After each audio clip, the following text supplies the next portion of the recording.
ते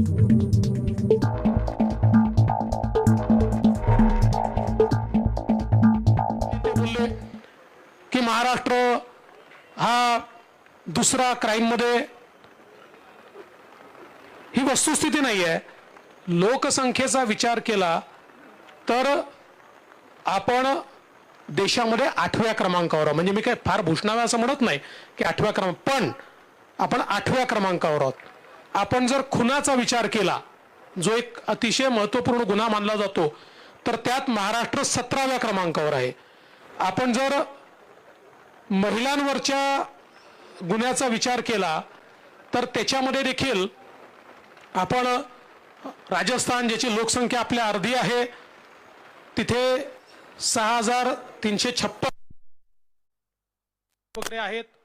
ओरिसा, जो अगदी छोटंसं राज्य आहे, तिथे 4,333 आहे.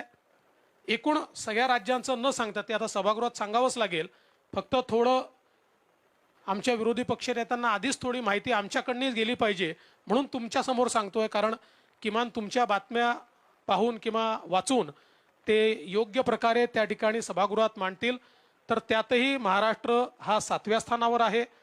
त्याच्यानंतर आपण जर या ठिकाणी बघितलं तर एकूण क्राईम रेटचं देखील मी सांगितलं आहे. बलात्कार, जो अतिशय घृणास्पद अशा प्रकारचा या ठिकाणी गुन्हा आहे, त्याच्यामध्ये महाराष्ट्र 12व्या क्रमांकावर आहे. त्याच्यानंतर अपहरण वगैरे जो विषय सातत्याने मांडला जातो, त्याच्यामध्येही महाराष्ट्र 7व्या क्रमांकावर आहे. हरियाणा, आसाम, ओरिसा, मध्य प्रदेश, राजस्थान, उत्तराखंड वगैरे अनेक राज्य हे आपल्यापेक्षा पुढे आहेत. त्यामुळे एकूणच NCRBचा रिपोर्ट कसा वाचला पाहिजे या संदर्भातलं प्रशिक्षण देखील आमच्या विरोधी पक्षाला या ठिकाणी देण्याची आवश्यकता आहे. खरं म्हणजे माननीय मुख्यमंत्र्यांना देखील या ठिकाणी बोलायचं आहे, अजितदादा देखील बोलतील आणि आपल्याला विधानसभेमध्ये बऱ्याच गोष्टींची उत्तरं देखील द्यायची आहेत. एकच गोष्ट या निमित्ताने मी सांगतो की काही बॅनर लागलेले आम्ही बघितले की 10 दिवस अधिवेशन. आता खरं म्हणजे ज्यांनी नागपुरात अधिवेशनच घेतलं नाही, अधिवेशनच टाळलं, ते सांगून राहिले 10 दिवस अधिवेशन. त्यांना पहिले माझा प्रश्न आहे, आम्ही रोज म्हणायचो नागपूरचं अधिवेशन घ्या, अधिवेशन घ्या, पण नागपूरचं अधिवेशन घ्यायची वेळ आली की कोविड यायचा आणि नागपुरात अधिवेशन व्हायचं नाही. त्यामुळे ज्यांनी नागपुरात अधिवेशनच घेतलं नाही, आणि आम्ही तर BSc मध्ये देखील सांगितलं की 19 तारखेला आपण पुन्हा BSc घेऊ आणि त्या दिवशी किती कामकाज आपल्याला झालंय, किती व्हायचं आहे, असा सगळा अंदाज घेऊ आणि त्याच्यानंतर त्याचा निर्णय करू. त्यामुळे मला असं वाटतं की पहिल्यांदा आरशात पाहिलं पाहिजे आणि त्याच्यानंतर त्यांनी बोललं पाहिजे. सत्तारूढ पक्ष सर्व प्रकारच्या चर्चांकरता आम्ही तयार आहोत. आम्हालाही असं वाटतं की सभागृहामध्ये चर्चा झाली पाहिजे. याचं कारण शेतकऱ्यांचे प्रश्न आहेत, आरक्षणाचे प्रश्न आहेत. या सगळ्या प्रश्नांवर सकारात्मकतेनं पुढे जाण्याकरता माननीय मुख्यमंत्र्यांच्या नेतृत्वामध्ये आमचा सत्तारूढ पक्ष हा पूर्णपणे तयारीमध्ये आहे. त्यामुळे ज्याही प्रकारच्या चर्चांची मागणी होईल त्या चर्चा आम्ही करायला तयार आहोत. सत्ता पक्षातर्फेही काही चर्चा उपस्थित होतील, त्याचीही समर्पक उत्तर आम्ही द्यायला तयार आहोत. आणि विशेषतः या अधिवेशनातनं जाता जाता विदर्भाला, मराठवाड्याला, राज्याच्या मागास भागाला काही 4 गोष्टी मिळाल्या पाहिजेत, शेतकऱ्यांचं भलं झालं पाहिजे, या दृष्टीने सकारात्मक चर्चा ही व्हावी अशी आमची अपेक्षा आहे.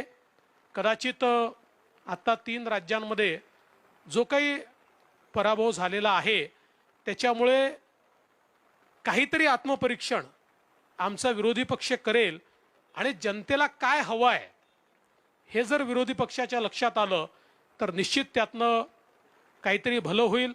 अन्यथा EVM मुळे जिंकले, मग आता देशामध्ये दक्षिण विरुद्ध उत्तर भारत होत आहे, अशा प्रकारचे समाधान आपल्या मनाचं त्यांनी करून घेतलं तर याहीपेक्षा अधिक पानिपत त्यांचं येत्या लोकसभेमध्ये तसं तर होणारच आहे, पण याहीपेक्षा वाईट होईल. त्यामुळे मला असं वाटतं की निश्चितपणे विरोधी पक्षांनी आवश्यक ते सगळे प्रश्न उचलावे, पाहिजे तेवढा वेळ आम्ही त्याला देऊ, पाहिजे तेवढ्या चर्चा त्याच्यावर करू आणि महाराष्ट्राच्या हिताकरता सकारात्मक अशा प्रकारचे निर्णय या अधिवेशनामध्ये होतील हा विश्वास मी व्यक्त करतो आणि अजितदादांना विनंती करतो की त्यांनी या ठिकाणी विषय मांडावा. माननीय मुख्यमंत्री महोदय, उपमुख्यमंत्री महोदय, मंत्रिमंडळातील सर्व सहकारी, पत्रकार मित्रांनो, हे जे विरोधी पक्ष नेत्यांनी पत्र दिलेलं आहे ते पत्र मी देखील वाचलं, कारण राज्याचा काही काळाकरता मी पण विरोधी पक्ष नेता होतो, देवेंद्रजी विरोधी पक्ष नेते होते, काही दिवसाकरता एकनाथराव शिंदे साहेब पण विरोधी पक्ष नेते होते. त्याच्यामुळे आम्हाला तिघांनाही तसा बघितलं तर कमी अधिक प्रमाणात विरोधी पक्षाचा पण अनुभव आहे. चहापान हे निमित्त असतं, त्या निमित्तानं सत्ताधारी पक्ष आणि विरोधी पक्षांनी चर्चा करून कोणत्या विषयाला आपण वेळ दिला पाहिजे, कोणता विषय त्यांच्या दृष्टीने महत्त्वाचा आहे, तिथं जास्त चर्चा घडून आणली पाहिजे ह्याची चर्चा होते आणि त्याकरता चहापानाचा खरं तर कार्यक्रम असतो. परंतु त्यांनी बहिष्कार टाकलाय. वास्तविक चहापानाच्या कार्यक्रमाच्या ऐवजी आमच्या लोकांच्या मनात असं आलेलं आहे की पुढच्या वेळेस यांना सुपारी द्यायचाच कार्यक्रम ठेवायचा, चहापानाच्या पान सुपारीचा कार्यक्रम ठेवायचा. काय मला त्यांचं कळत नाही. तुम्ही बघा, 23 लोकांनी सह्या केल्यात, 23 लोकांची नावं आहेत, फक्त 7 लोकांच्या सह्या आहेत. म्हणजे नावं तरी टाकतात, मग 7चीच टाकायची होती. नावं टाकतात, ते लोक हजर नसतात.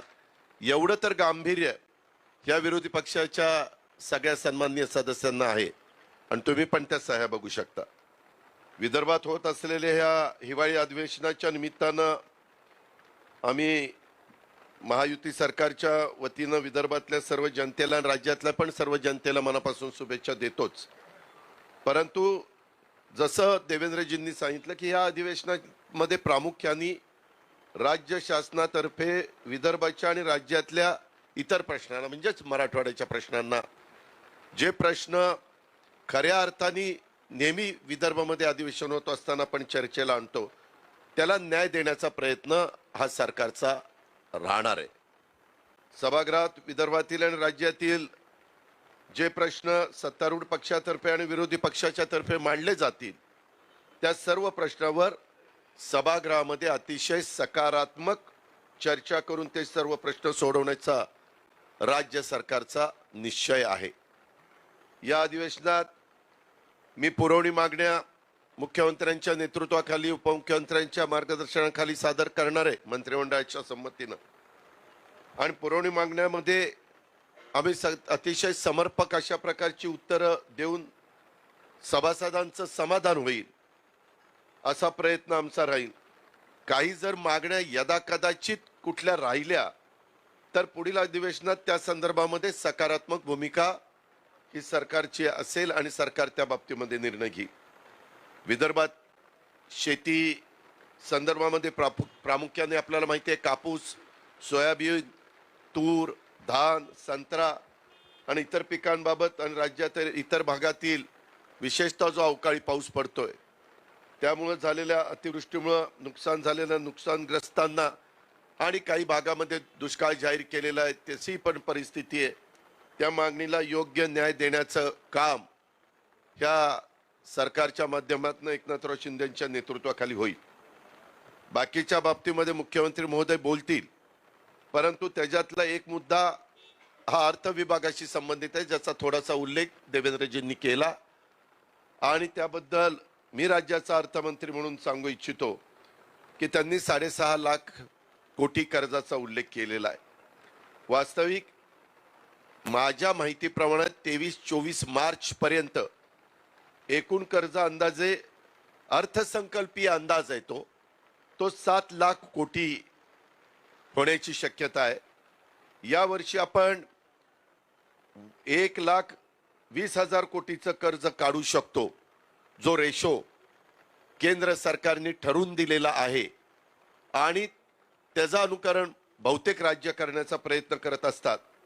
आपल्याला 1,20,000 कोटी जरी कर्ज काढता येत असलं तरी देखील आम्ही शिंदे साहेबांच्या नेतृत्वाखाली 80,000 कोटीचं कर्ज काढण्याचा आमचा अंदाज आहे, तसं आम्ही ठरवलेलं आहे. कर्जाची परतफेड जे काही आजपर्यंत कर्ज काढलेलं असतं ते राज्य सरकारला द्यावं लागतं. त्याच्यामध्ये मुद्दल आणि व्याज धरून साधारण 53,000 कोटी रुपये आम्हाला त्याच्यातनं द्यावे लागणार आहेत. आपल्या राज्याचं ग्रॉस स्टेट डोमेस्टिक प्रॉडक्ट ज्याला आपण GSDP म्हणतो, ते उत्पन्नाचं कर्जाचं प्रमाण 2013-14 मध्ये 16.33 होतं, 20-21 मध्ये 19.76 होतं आणि 23-24 मध्ये अंदाज आहे, आता 2 महिन्यांनीच मार्च 2-3 महिन्यांनी येईल, परंतु ते 18.23% म्हणजे सर्वसाधारण आम्हाला सूचना आहेत केंद्राच्या, ते 25%च्या आत असावं. आपलं 18.23% पर्यंत ते राहील. म्हणजे ते आपण अतिशय व्यवस्थितपणे हे करतोय, ज्याचा उल्लेख देवेंद्रजींनी केला. आपलं राज्याचं nominal GSDP gross state domestic product 2013-14 त्यांनी सांगितलं 16,49,647 कोटी होतं. 22-23 मध्ये गेल्या वर्षी 35,27,084 कोटी होतं. मित्रांनो, मी मुख्यमंत्री उपमुख्यमंत्र्यांच्या साक्षीनं सांगतो, 23-24 मार्च पर्यंत म्हणजे उद्याच्या 24 मार्चला ते 38 लाख कोटी रुपये होणार आहे. 38 लाख कोटी. आणि कर्जाचं प्रमाण हे FRBM ज्याला fiscal responsibility and budget management act 2003 आहे, त्याला आपण FRBM म्हणतो.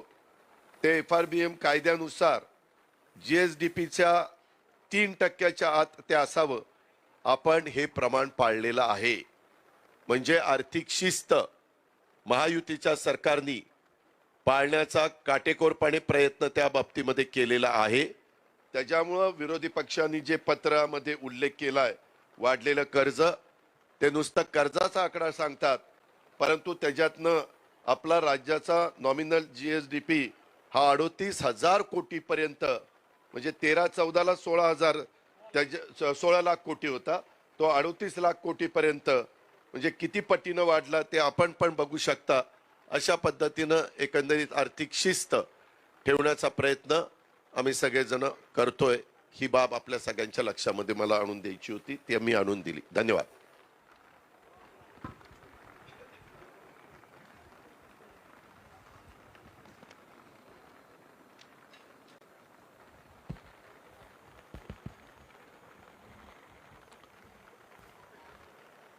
हिवाळी अधिवेशन उद्यापासून सुरू होतंय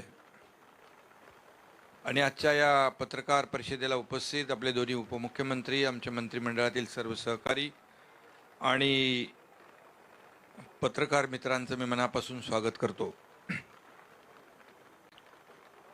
चहापानाचा विषय दोघांनी उल्लेख केलेला आहे. खरं म्हणजे चहापान म्हणजे काही विरोधी पक्षाच्या सूचना असतात.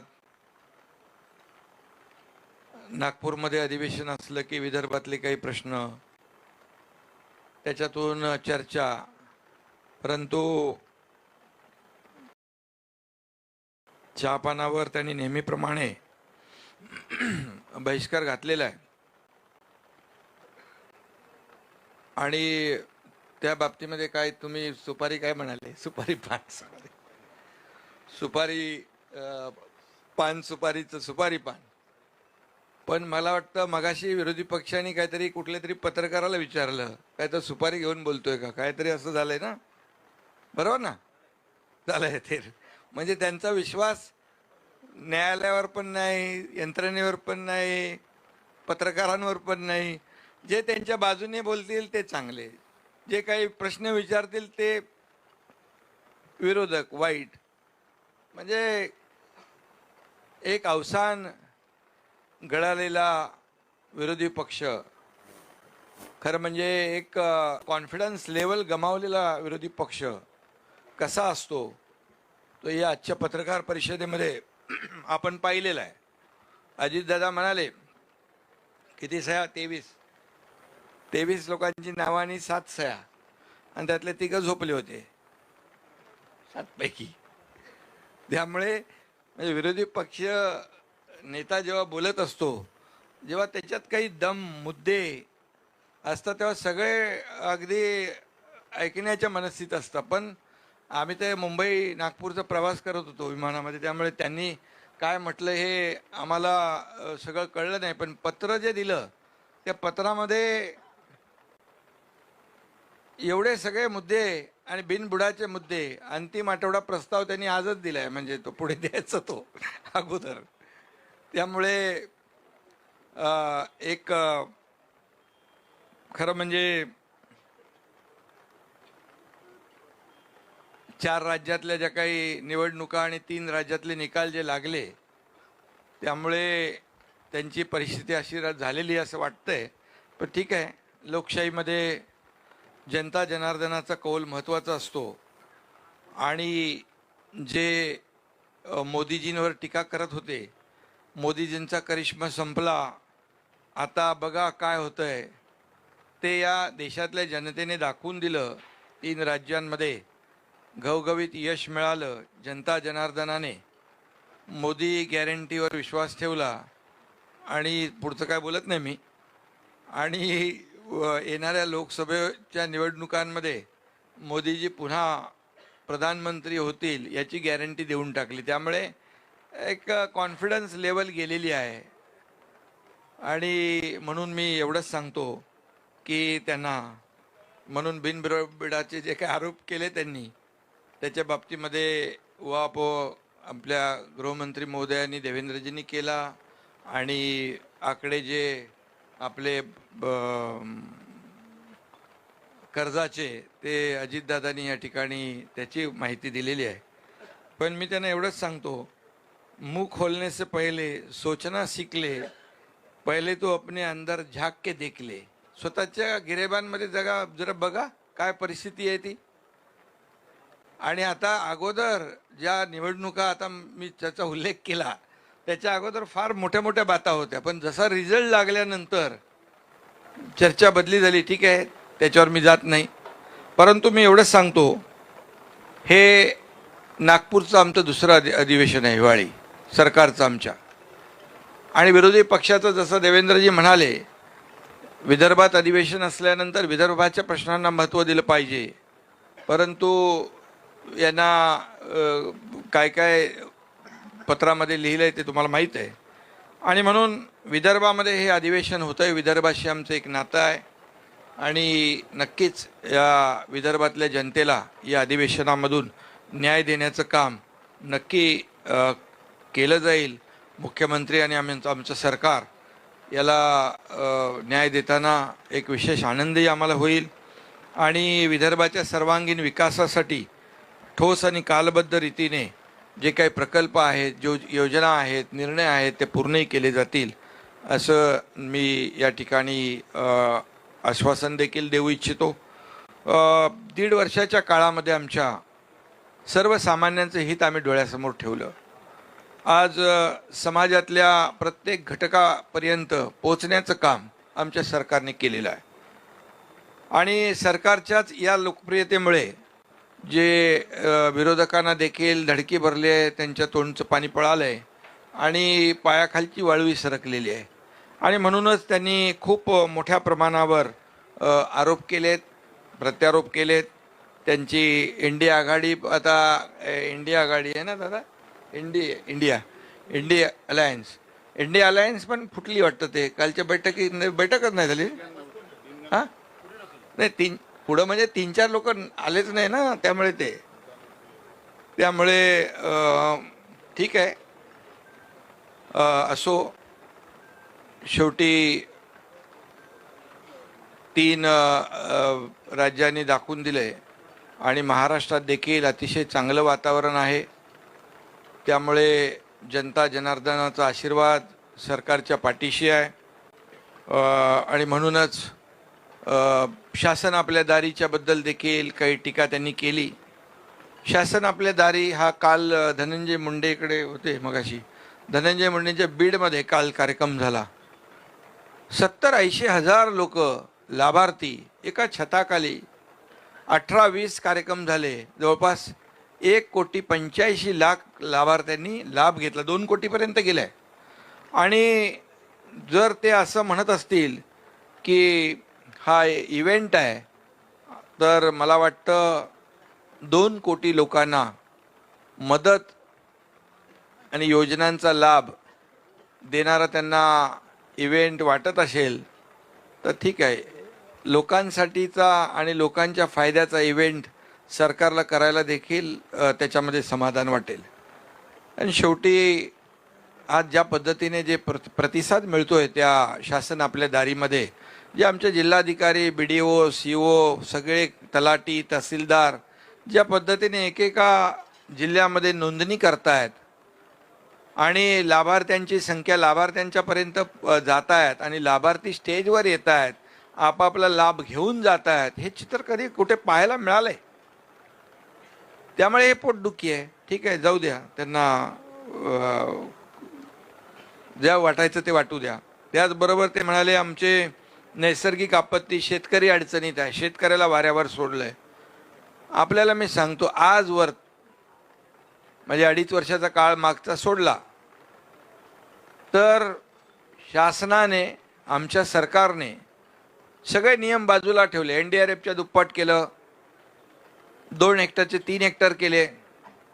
सततच्या पावसाला आपण कुठे कशामध्ये बसत नव्हतं ते आपण केलं.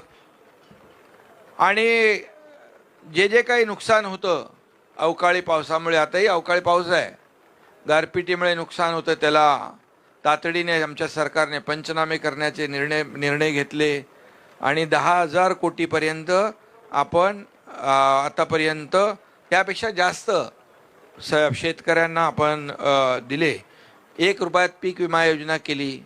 25% अग्रिम त्यांना रक्कम देखील सुरू झाली. शेतकऱ्यांसाठी नमो सन्मान शेतकरी योजना, जशी की आपल्या केंद्र सरकारची मोदी साहेबांची 6,000 रुपये, आपल्या सरकारने देखील 6,000 रुपये त्यामध्ये ॲड केले. राज्य आपलं पहिलं, देशातलं पहिलं राज्य आहे हे आपल्या केंद्र सरकारच्या बरोबर 6,000 रुपये ॲड करणार. आणि त्याचबरोबर जे महाविकास आघाडी, दादांना माहीत आहे, ते 50,000 रुपये द्यायचे होते ना, अरे नियमित कर्जफेड करणाऱ्यांना 50,000 रुपये द्यायची घोषणा केली. दिले नाही, दिले आम्ही. त्यामुळे शेतकऱ्यांच्या बद्दल बोलायचा नैतिक अधिकार काय? खरं म्हणजे शेतकऱ्यांच्या तोंडाला पानं पुसण्याचं काम त्या लोकांनी केलं. त्यांनी काय आम्हाला सांगावं? जे कधी घरातून बाहेर पडले नाहीत ते शेताच्या बांधावर जाण्याच्या बात्या आमच्याबरोबर करतायत. ठीक आहे, आम्ही शेताच्या बांधावर शेतकरी लोक आहोत, आम्ही शेतकऱ्यांची मुलं आहोत. आमचे मंत्री सगळे लोक जात आहेत शेतकऱ्याच्या बांधावर. आणि झाल्याबरोबर अवकाळी गारपीट तातडीने त्याचे पंचनामे करणे, त्यांना मदत देणे, याच्यामध्ये कुठेही आमचं सरकार हात आकडता घेणार नाही. इकडे 2 जण आहेत, तिजोरीवर कितीही ताण पडला तरी सुद्धा अजून आम्हाला खूप स्कोप आहे. शेतकऱ्यांना वाऱ्यावर आम्ही सोडणार नाही. शेतकरी हा बळीराजा, आमचा मायबाप आहे, अन्नदाता आहे. आम्ही त्याच्या तोंडाला पानं पुसणार नाही. आम्ही त्याच्या पाठीमागं खंबीरपणे उभं राहणार, हे मी या ठिकाणी सांगू इच्छितो. त्याचबरोबर आज आणखी त्यांनी काही म्हटलं, गुन्हेगारीच्या बद्दल तर आपण सांगितलं, गुन्हेगारीचं प्रमाण. आणि आम्ही गुन्हेगारीचं प्रमाण गृहमंत्र्यांनी सांगितलं, त्याची राज्याची उदाहरणं दिली.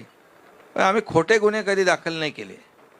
जे आहे वस्तुस्थिती ती मांडली, ती नोंद झाली. पण जसं 2.5 वर्षाच्या काळात कुणाकुणावर खोटे गुन्हे दाखल केले झाले ते आपल्याला माहीत आहे. राणेसाहेब असतील, हनुमान चालीसा वाचला त्याच्यावर जेलमध्ये टाकलं. कुठले? आणि कोण? गिरीश महाजन, तो जेलमध्ये मोकाट टाकत होते. अजून 4-5 लोकांची नावं होती. हे म्हणजे खोटे गुन्हे दाखल करण्याचं काम, ते पाप आम्ही नाही केलं. जे खरं घडलंय ते नोंद झाले.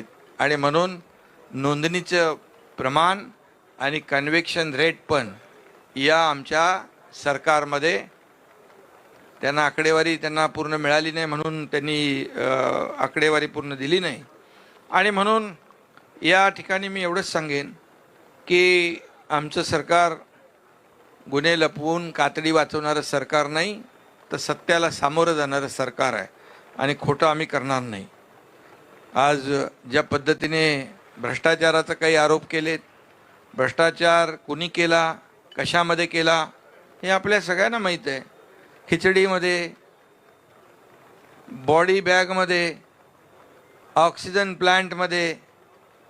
अरे इकडे कोविडमध्ये माणसं मरत होती आणि तुम्ही काही लोक पैसे बनवत होता. कुठं फेडणार हे पाप? आणि ज्याच्यामुळे अनेक लोकांचे मृत्यू झाले हे सगळं बाहेर येईल. आणि म्हणून जे दूध का दूध पाणी का पाणी होईल, बिलकुल त्यामध्ये आम्ही कुठलाही सूड भावनेने कुठलाही निर्णय घेणार नाही. पण जे सत्य आहे ते सत्य जनतेसमोर आणण्याचं काम आमचा गृहविभाग करेल आणि लोकांना, जनतेला न्याय देण्याचं काम नक्की आम्ही करू. आम्हाला काहीतरी म्हणाले की स्वाभिमान हरवलेत, दिल्लीत जातात, कठपुतली आहे. आता ज्यांना मॅडमच्या परवानगीशिवाय नाक खाजवायची पण परवानगी नाही इकडं, आता त्यांनी आमच्यावर आरोप करायचं, स्वाभिमानाची भाषा करायची. अरे आम्ही दिल्लीला जातो ना, दिल्लीला जातो, निधी आणतो. आता केंद्र सरकारने आम्हाला जे पैसे दिलेले आहेत मागितल्याशिवाय मिळत नाही ना. प्रयत्न करायला लागतो, पाठपुरावा करायला लागतो. कडकसिंग बनून चालत नाही. गेल्या 2.5 वर्षात मागच्या अहंकार, आपल्या अहंकारामुळे म्हणाले केंद्र सरकारने पैसे दिले नाही. पण का? तुम्ही मागायला पाहिजे ना. आपल्या अहंकारामुळे राज्याचं नुकसान ज्यांनी केलं, अनेक प्रकल्प बंद पाडले, अनेक प्रकल्प स्थगित केले.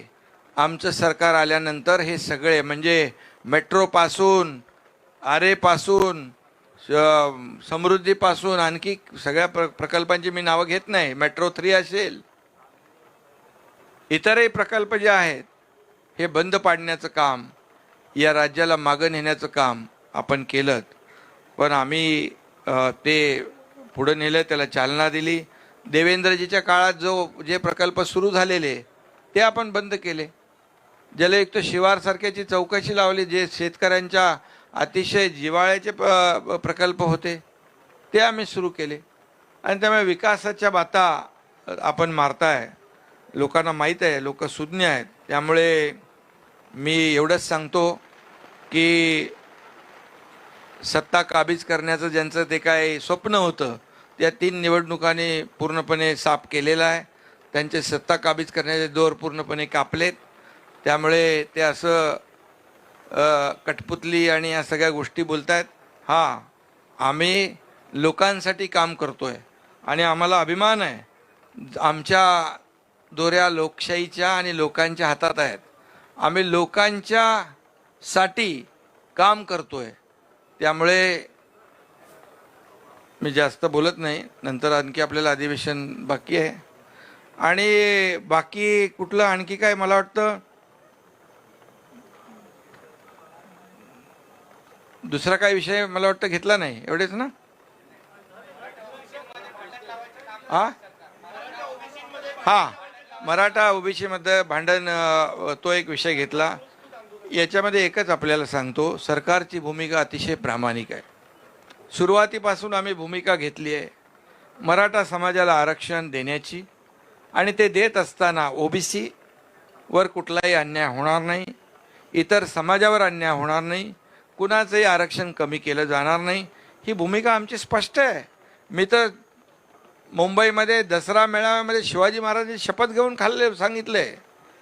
आणि आमचं मंत्रिमंडळ, आमचे दोन्ही उपमुख्यमंत्री, आमचं सगळ्या सरकारची भूमिका आहे. आणि मराठा आरक्षण आम्ही ओबीसीची बरोबर बैठक घेतली, त्यांनाही आम्ही सांगितलं की ओबीसीचं जे दिलेलं आरक्षण आहे आपण चिंता करू नका. जे आता नोंदींचा जो विषय आहे तो शिंदे कमिटी काम करते, तो GR अगोदरचा, आम्ही काही नवीन काय करत नाही. ज्या जुन्या नोंदी आहेत, वंशावळी आहेत, रक्ताची नाती आहेत. परंतु जे मराठा आरक्षण आहे ते देण्याचं काम सरकार करेल. सर्व विरोधी पक्षांची त्याच्यामध्ये बैठक घेतली आम्ही. शरद पवार साहेब होते, सगळे लोक होते आणि सगळ्यांना विश्वासात घेऊन आम्ही सांगितलं की मराठा आरक्षण देणार, टिकणारं, कायद्याच्या चौकटीत बसणारं, त्याच्यावर युद्ध पातळीवर काम सुरू आहे. सगळ्या गोष्टी मी तर सांगत नाही, परंतु मराठा समाजाने देखील विश्वास ठेवावा की आपलं जे आरक्षण काही मागच्या सरकारच्या चुकांमुळे गेलेलं आहे, जे देवेंद्रजींच्या काळात मी त्यांच्याबरोबर होतो, चंद्रकांत दादा इकडे आहेत, उपसमितीचे अध्यक्ष होते, ते दिलं, हायकोर्टने कन्फर्म केलं, दुर्दैवाने सुप्रीम कोर्टात रद्द झालं. याला कोण कारणीभूत आहे काय हे सगळं तुम्हाला माहीत आहे सगळं, आणि ते मी सांगेन योग्य वेळी. परंतु ते टिकणारं आरक्षण, कायद्याच्या चौकटीत बसणारं आरक्षण मराठा समाजाला देणार. पुन्हा एकदा मी सांगतो, कुठल्याही दोन्ही समाजामध्ये काही लोक तेढ लावण्याचा प्रयत्न करतायत, ते बिलकुल होता कामा नये. सरकारची भूमिका स्पष्ट आहे आणि ती भूमिका मी आपल्यासमोर जाहीर केलेली आहे.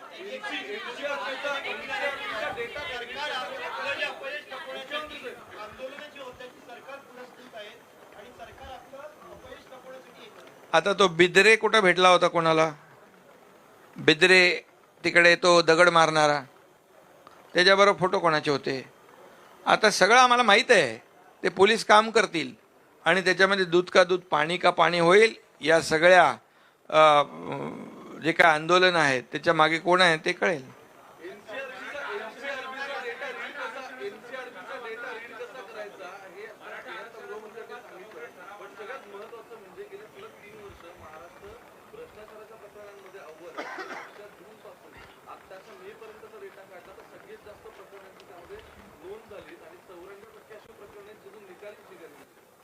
नाही, आमच्या काळात सरकारच्या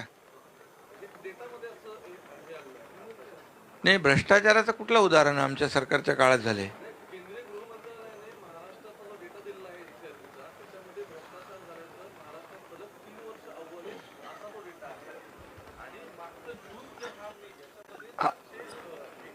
नाही, असं नाही आहे. त्याच्यामध्ये असं आहे की आता केंद्र सरकारने जी काही पूर्वीची भ्रष्टाचाराच्या संदर्भातला जो कायदा होता, या कायद्यामध्ये जी काही कन्सेंट घ्यावी लागायची, त्या कन्सेंटची पद्धती बदलली आहे. ती बदलल्यामुळे आता काही प्रकरणं हे त्या कन्सेंटमध्ये बसत नाही. त्यामुळे ती विभाग ती कन्सेंट त्या नियमानुसार त्या ठिकाणी देत नाहीत. एवढाच हा विषय आहे. बाकी एक गोष्ट, आपण या गोष्टीचं खरं म्हणजे ठीक आहे, भ्रष्टाचारचं समर्थन करताच येत नाही, पण महाराष्ट्रामध्ये भ्रष्टाचार विरोधी आपलं जे पथक आहे हे सातत्याने कारवाई करतं. ही कारवाई करतं म्हणून लोक पकडले जातात. त्याच्यामुळे जर कारवाईच केली नाही, म्हणजे आता इतर राज्य जे आहेत त्या राज्यांमध्ये काय होतं याच्यावर मला कमेंट करायचं नाही, पण महाराष्ट्रामध्ये मात्र ACB काम करते. आणि आम्ही जे गृहसचिव आहेत, या गृहसचिवांना अतिशय स्पष्टपणे सांगितलं आहे की विभागांना ज्या कारण त्या प्रत्यक्ष विभागांना ती कन्सेंट मागितली जाते, त्या विभागांना सांगा की 3 महिन्यामध्ये नियमात बसत असेल तर कन्सेंट द्या, नियमात बसत नसेल तर कन्सेंट नाकारा. कुठलंही प्रकरण पेंडिंग ठेवू नये असे आम्ही स्पष्ट निर्देश दिले आहेत. सर, आरोग्य विभागाच्या भ्रष्टाचारावर हा प्रश्न उपस्थित केला विरोधी पक्षनेत्यांनी. औषध खरेदीबाबतही अद्याप निर्णय नाही झाला असंही ते म्हणाले.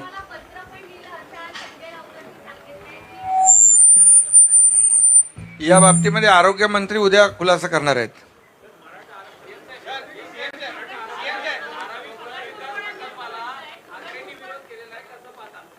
अरे ते तर प्रत्येक विकास कामाला विरोधच करतात. मला वाटतं धारावी हा आशिया खंडातला सगळ्यात मोठा प्रकल्प आहे आणि आज काय परिस्थितीमध्ये ते लोक राहत आहेत याचा विचार प्रत्येकाने केला पाहिजे.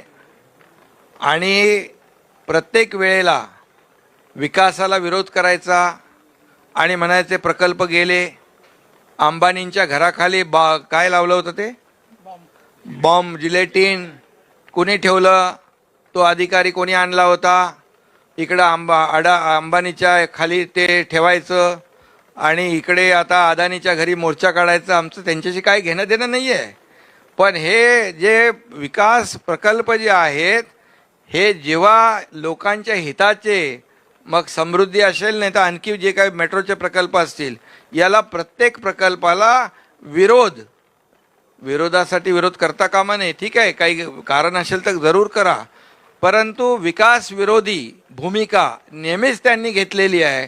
खरं म्हणजे धारावीच्या नागरिकांनी, धारावी हे आशिया खंडातला सगळ्यात मोठी झोपडपट्टी आहे, ती पाहायला लोक येतात. आमच्या सरकारने ठरवलंय त्याचा पुनर्विकास होऊन लोक बघायला आले पाहिजे. आशिया खंडामध्ये नाही जगामध्ये एक भव्य असा मोठा प्रकल्प करण्याचा निर्णय आम्ही घेतला आहे. खरं म्हणजे तिथले लोकच उद्या जे विरोध करतायत, उलटा मोर्चा तिकडे काढला तर मला वाटत नाही आश्चर्य वाटणार नाही. एक अजून नाही, याच्यामध्ये एक अजून मुद्दा मी मुख्यमंत्र्यांच्या परवानगीने सांगतो. बघा, नाणारला विरोध केला, नवीन जागा त्यांनी पत्राने सुचवली केंद्र सरकारला, आणि मग तिथे ज्यावेळेस काम सुरू केलं तर तिथे देखील विरोध केला. धारावीमध्ये पहिलं टेंडर जे दिलं होतं ते रद्द केलं. हे जे दुसरं टेंडर ज्याच्यावर ते आक्षेप घेत आहेत, ज्या काही कंडिशन बदललेल्या आहेत त्या सगळ्या उद्धव ठाकरे सरकारने बदललेल्या आहेत. सगळ्या अटी शर्ती याच्या उद्धव ठाकरे सरकारने तयार केलेल्या अटी शर्ती आहेत. कुठल्याही अटी शर्ती शिंदे सरकारने तयार केलेल्या नाहीत. जे काही बदल केले जुन्या अटी शर्तींमध्ये ते उद्धव ठाकरे सरकारने केलेले. आता पुन्हा त्याला विरोध. माझं स्पष्ट आरोप आहे, धारावीच्या लोकांना झुंझुवत ठेवायचं, गरीबाला घर मिळू द्यायचं नाही, हाच प्रयत्न याच्यामध्ये आहे. खरं म्हणजे आम्ही तर त्याच्यात बदल करून ही ट्रान्सपरन्सी आणली आहे की आता TDRचा सेल हा बुकवर करता येणार नाही. आता TDRचा सेल हा डायनामिक प्लॅटफॉर्मवर करावा लागेल आणि ओपन टू ऑल प्लॅटफॉर्मवर करावा लागेल. हा ओपन डिजिटल प्लॅटफॉर्मवर करावा लागेल. ही ट्रान्सपरन्सी याच्यामध्ये आम्ही आणलेली आहे. बाकी सगळ्या गोष्टी त्यांनी ठरवलेल्या आहेत.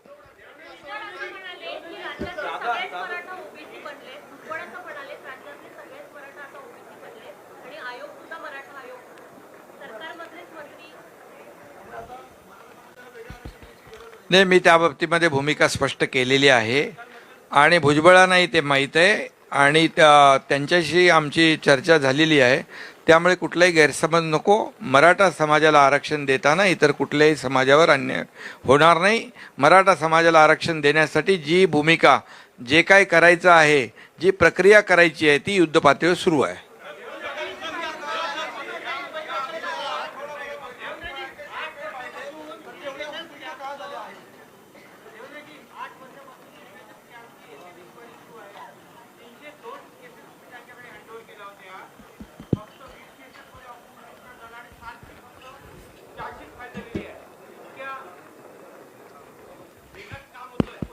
असं आहे की त्या संदर्भात आपल्याला कल्पना आहे की इतक्या मोठ्या प्रमाणात कागदपत्र त्याच्यामध्ये इन्व्हॉल्ड होते.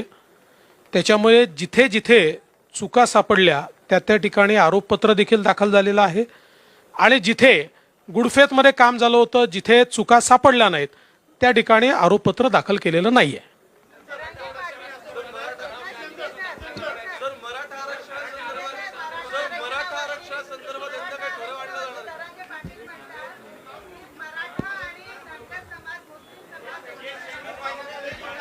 नाही, त्यांना हे माहिती नाही, त्यांना हे माहिती नाही की 2013 साली आम्ही राजस्थान, छत्तीसगड, मध्य प्रदेश जिंकलो होतो आणि 14 मध्ये आम्ही लोकसभा जिंकलो. 18 मध्ये 3 राज्य हारलो तरी 19 मध्ये जिंकलो. त्याच्यामुळे आता तर 19 साली अभूतपूर्व विजय आमचा होणार आहे. नाही नाही,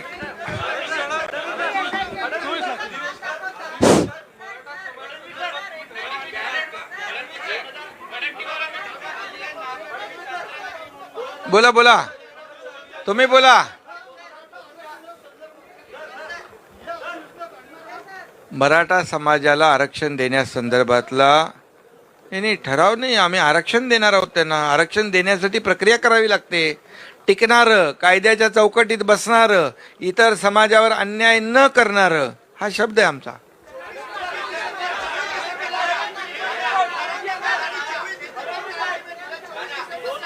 अरे बाबा, त्यांचं ते कुणबी नोंदी ज्या आहेत ना, जस्टिस शिंदे कमिटीने सुरू केलेलं काम आहे, त्याच्या बाबतीमध्ये त्यांनी ते म्हटलेलं आहे.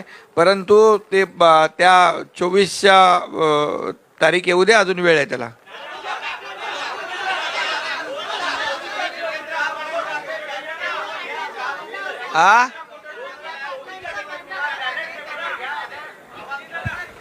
आता पोट वाढलं तर मी काय करू?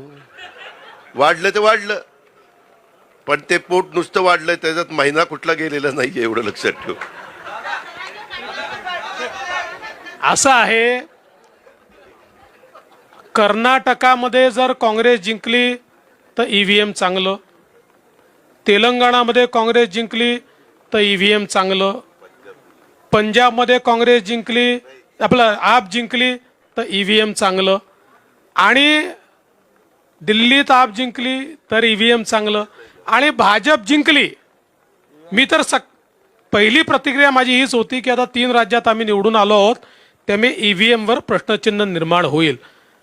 खरं म्हणजे ईव्हीएमच्या संदर्भात सुप्रीम कोर्टापर्यंत केसेस गेल्या, सुप्रीम कोर्टाने त्या संदर्भातला निर्णय दिला. एवढंच नाही तर इलेक्शन कमिशनने तर ओपन चॅलेंज दिला की 1 महिना आम्ही सांगतो, ज्याला ईव्हीएम चुकीचा आहे किंवा ज्याला ईव्हीएम हॅक करता येतं त्यांनी यावं आणि आम्हाला हॅक करून दाखवावं. 1 महिन्यामध्ये एकही मायका लाल ईव्हीएम हॅक करू शकला नाही. आत्ता प्रॉब्लेम एवढाच झाला आहे की या पराभवानंतर इंडी आघाडीच्या नेत्यांना आपल्या कार्यकर्त्यात उत्साह कसा आणावा हे समजत नाही आहे. त्यामुळे ते आपल्याकडे म्हणतात ना, चित हुआ तो क्या हुआ, मेरी टांग तो ऊपर थी, तसं हे ईव्हीएमचं गिरे तो गेरे टांग ऊपर थी, तसं हे टांग ऊपर थी वालं त्यांचं काम चाललेलं आहे. आणि शेवटी बॅलेटने घ्यायचं की इलेक्ट्रॉनिक मशीनने घ्यायचं हे इलेक्शन कमिशन ठरवतं. इलेक्शन कमिशनने, आणि याच्यापूर्वी 2004 साली किंवा 2009 साली, विशेषतः 2009 साली जेव्हा UPAचं सरकार आलं होतं तेव्हा पूर्ण देशातल्या निवडणुका ईव्हीएमवरच झाल्या होत्या. त्यामुळे मला असं वाटतं की आत्मपरीक्षण करायच्या ऐवजी अशा प्रकारे जोपर्यंत ते मनाची समजूत घालतील तोपर्यंत त्यांची हीच परिस्थिती राहील. नाही, याच्यामध्ये एकच मी सांगू इच्छितो, याला जोडून राजस्थानमध्ये प्रचाराला मी गेलो होतो. राजस्थानमध्ये राहुल गांधी मागच्या निवडणुकीमध्ये गेले, त्यांनी सांगितलं 1 2 3 4 5 असं 10 गिनले. बोले 10 दिन के अंदर किसानों का पूरा कर्ज माफ करेंगे.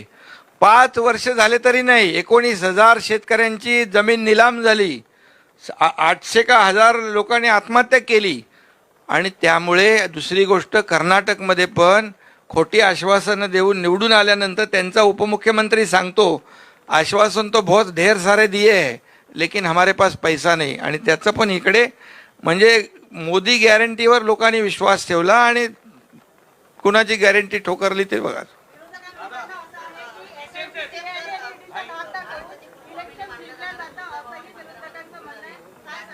आता त्यांना आरोप करायला दुसरी जागाच नाही ना.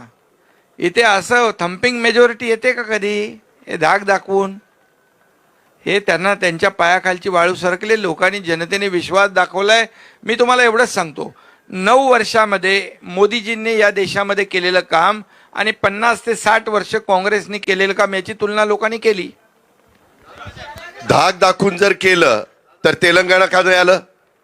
काय उगीच काही ते सांगतात आणि तुम्ही त्यांचं ऐकता? जरा आमचं ऐका. धन्यवाद.